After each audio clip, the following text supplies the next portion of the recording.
SSS members, it's me Angel. Welcome sa aking YouTube channel. Just in, kakapasok lang na anunsyo ng SSS. Baka sakaling qualified po kayo dito. Sa mga nangangailangan po dyan ngayon ng loan with SSS. Ngayon po ay nag-offer sila ng Existing Emergency Loan Program para po sa mga members na apektado po ng Tropical Storm Maymay, Habagat.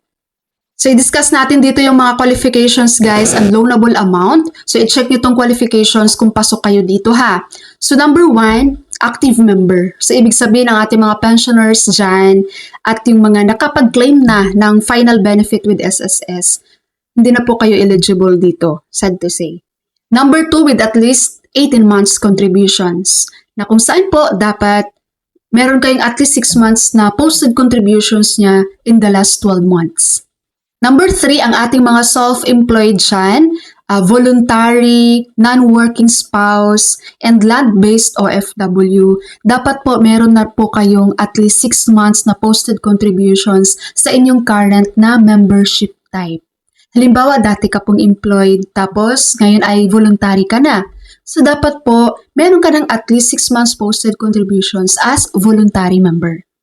Okay, number 4, have a valid home address sa SSS records. Number 5, updated po ang contact information sa SSS database. Number 6, dapat po wala kayong past due sa inyong loans. Mapa-emergency man yan, calamity, salary, educational assistance loan, or other short-term or long-term member loans. Number 7, dapat wala po kayong outstanding restructured loan. And number 8, kailangan po meron na po kayong naka-enroll na DAEM. Meron kayong active DAEM or disbursement account sa inyong SSS online account.